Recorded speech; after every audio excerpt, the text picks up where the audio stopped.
नमस्कार साथियों, आगे बढ़ते हैं और हम बात करते हैं MP board class 10th NCERT social science कक्षा 10वीं में सामाजिक विज्ञान से आज के हमारे 3 महत्वपूर्ण प्रश्न हैं। जायद की फसल के बारे में लिखिए। दूसरा क्वेश्चन है भारत में उगाई जाने वाली मुख्य रेशेदार फसलें कौन कौन सी है। और तीसरा इंपॉर्टेंट क्वेश्चन है भारत की प्रमुख पेय फसलों के नाम लिखिए।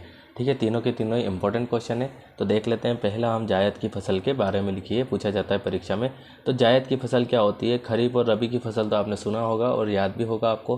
तो जायद की फसल क्या होती है? तो जायद की फसल होती है खरीफ और रबी की फसल के बीच की फसल। ठीक है, तो क्या लिखेंगे? खरीफ और रबी की फसल के बीच ग्रीष्म ऋतु में बोई जाने वाली फसल को जायद की फसल कहा जाता है। इंपॉर्टेंट क्वेश्चन है, सरल भी लिखा हुआ है, आराम से समझ में आ जाएगा। ठीक है, खरीफ और रबी की फसल के बीच में ग्रीष्म ऋतु में मतलब गर्मियों में बोई जाने वाली फसल जो जायद की फसल कहते हैं। अब जायद की फसल कौन कौन सी होती है? तो जायद की फसल में मुख्यतः तरबूज, खीरे, सब्जियां और चारे की खेती की जाती है। तो ये बहुत छोटा सा क्वेश्चन है, जायद की फसल के बारे में लिखिए। इसी के साथ हम इसी में देखते हैं अगला क्वेश्चन। अगला क्वेश्चन क्या है? भारत में उगाई जाने वाली मुख्य रेशेदार फसलें कौन कौन सी है? क्या पूछा है? रेशे वाली फसलें है ना।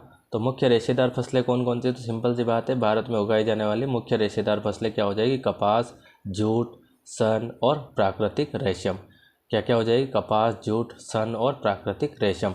सन सही लिखा हुआ है। बहुत सारे बच्चे जो हैं इस वर्ड को देख के कन्फ्यूज होता है, यार ऐसा कोई वर्ड होता है क्या? तो बिल्कुल होता है ना। सन एक प्रकार से क्या है? फसल है। ठीक है गाइस। इसके बाद इसी के साथ हम अगला क्वेश्चन देखते हैं। भारत की प्रमुख पेय फसलों के नाम लिखिए।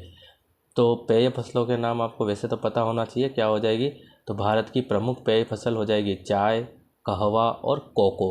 क्या हो जाएगी? कोको। कोको भी एक पेय फसल होती है, नाम देख के कन्फ्यूज नहीं होना है, बिल्कुल सही लिखा हुआ है। तो क्या हो जाएगी? चाय, कहवा और कोको। तो ये थे आपके 3 इंपॉर्टेंट क्वेश्चन। उम्मीद है आपको तीनों ही समझ में आए होंगे, और अगर फिर भी कोई डाउट रहता है तो आप मुझे कमेंट कर सकते हैं गाइस। मिलते हैं अगले वीडियो में अगले क्वेश्चन के साथ, तब तक के लिए थैंक यू।